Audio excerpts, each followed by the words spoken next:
பள்ளிக்கூடம் இறுதியாக முடிந்தது. இனி வீட்டு பாடம் இல்லை, சீக்கிரம் எந்திரிக்க அலாரங்கள் இல்லை, வாரக்கணக்கில் ஓய்வு நேரம் மட்டுமே. எல்லா, நோவா மற்றும் சிறிய மியாவுக்கு கோடை விடுமுறைக்காக காத்திருக்க முடியவில்லை. ஆனால் இந்த வருடம் அவர்களின் பெற்றோருக்கு வேறு திட்டம் இருந்தது. அம்மா சிரித்துக்கொண்டே அவர்களிடம், இந்த வருடம் நம்ம ஒரு சிறப்பு பயணம் செல்கிறோம். வேடிக்கை, சாகசம், கொஞ்சம் கற்றல் நிறைந்த கோடை காலம் என்றார். அவர்களின் முதல் நிறுத்தம் பாட்டி மற்றும் தாத்தாவின் பண்ணை. மீன் பலாரங்களுக்கு பதிலாக பறவைகளின் சத்தத்திற்கு எழுந்திருப்பது மாயாஜாலமாக உணர்ந்தது. காற்று புதிய வாசனையுடன் இருந்தது. வானம் முடிவில்லா நீளமாக இருந்தது. மேலும் ஒவ்வொரு காலையிலும் அவர்கள் முட்டைகளை சேகரிக்கவும், பசுக்களுக்கு உணவளிக்கவும், தாவரங்களுக்கு தண்ணீர் ஊற்றவும் உதவினார்கள். முதலில் நோவா முனகினான். விடுமுறைகள் வேலை செய்ய அல்ல, ஓய்வெடுப்பதற்காக என்று நான் நினைத்தேன். தாத்தா சிரித்தார். இயற்கையை கவனித்துக் கொள்வது என்பது ஓய்வெடுப்பது. காதை கொடுத்து கேளுங்கள் என்றார். முதல் முறையாக அவர்கள் உண்மையிலேயே கேட்டார்கள். மென்மையான காற்று, இலைகளின் மென்மையான சலசலப்பு, கோழிகளின் மகிழ்ச்சியான கொக்கி பிடித்தல். பள்ளியில் எப்போதும் பதட்டமாக உணரும் எல்லா ஒரு ஆழமான மூச்சை எடுத்தாள். காற்று இவ்வளவு புதிதாக மணக்கும் என்று எனக்கு தெரியாது என்று அவள் கிசுகிசுத்தாள். அவர்களுக்குள் ஏதோ மாறிக்கொண்டிருந்தது. அடுத்த நிறுத்தம் கடற்கரை. அவர்களின் கால்களுக்கு கீழே தங்க மணல், அலைகள் மோதும் சத்தம், உப்பு நிறைந்த கடல் காற்று. அவர்கள் மணல் கோட்டைகளை கட்டினார்கள், அலைகள் தெரித்தார்கள். கடற்கரை முகாமில் கூட சேர்ந்தார்கள். ஒரு கடல் உயிரியலாளர் அவர்களுக்கு கடல் ஆமைகள் பற்றி மற்றும் கடலை சுத்தமாக வைத்திருப்பதன் முக்கியத்துவத்தை பற்றி கற்றுக் கொடுத்தார்.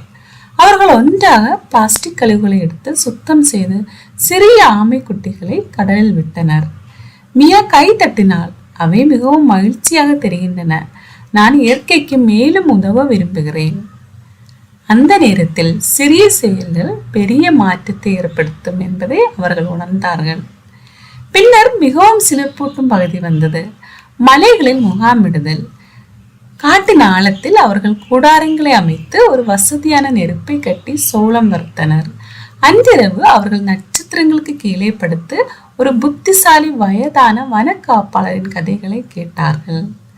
அவர் பிரபஞ்சம், கிரகங்கள் மற்றும் இயற்கையின் அதிசயங்களை பற்றி பேசினார். நான் நினைத்ததை விட உலகம் மிக பெரியது. நோவா மயக்கத்துடன் கிசுகிசுத்தான்.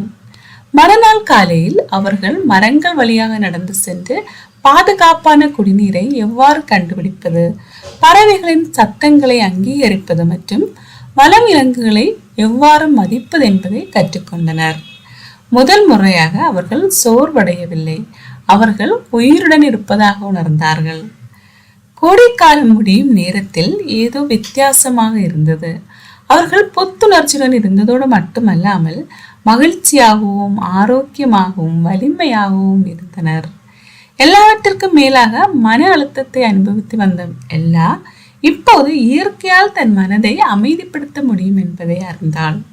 எப்போதும் தனது திரையில் ஒட்டி கிடந்திருந்த நோவா இப்போது வெளி உலகில் உண்மையான சாகசத்தை கண்டான். இளையவள் மியா இயற்கையும் விலங்குகளையும் காதலித்தாள். வீட்டிற்கு திரும்பி அவர்கள் தங்கள் மொபைல் போன், டேப்லெட்டுடன் உட்காரவில்லை. அவர்கள் செடிகளை நட்டனர். மாலையில் நடைபயிற்சி மேற்கொண்டனர். அவர்கள் தங்கள் கோடை சாகசத்தை பற்றி ஒரு சிறிய புத்தகத்தை எழுத தொடங்கினார்கள். ஒரு மாலை நேரத்துல எல்லா சிரித்து கொண்டே, இது இதுவரை இல்லாத சிறந்த கோடை காலம், நான் சுதந்திரமாக உணர்கிறேன் என்று சொன்னாள். அம்மாவும் அப்பாவும் அவளை கட்டி பிடித்தனர்.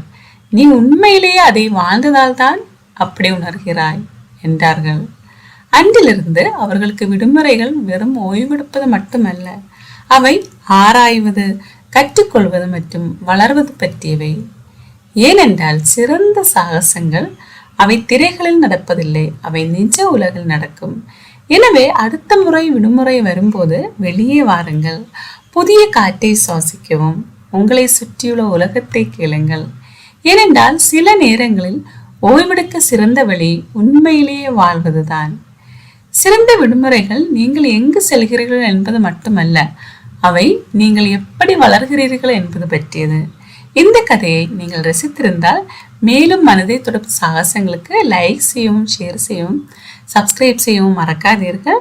மேலும் கருத்துக்களில் எங்களிடம் கூறுங்கள். உங்கள் மறக்க முடியாத விடுமுறை நினைவு எதென்ன உங்களிடமிருந்து கேட்க நாங்கள் விரும்புகிறோம். நன்றி. அடுத்த வீடியோவில் சந்திப்போம்.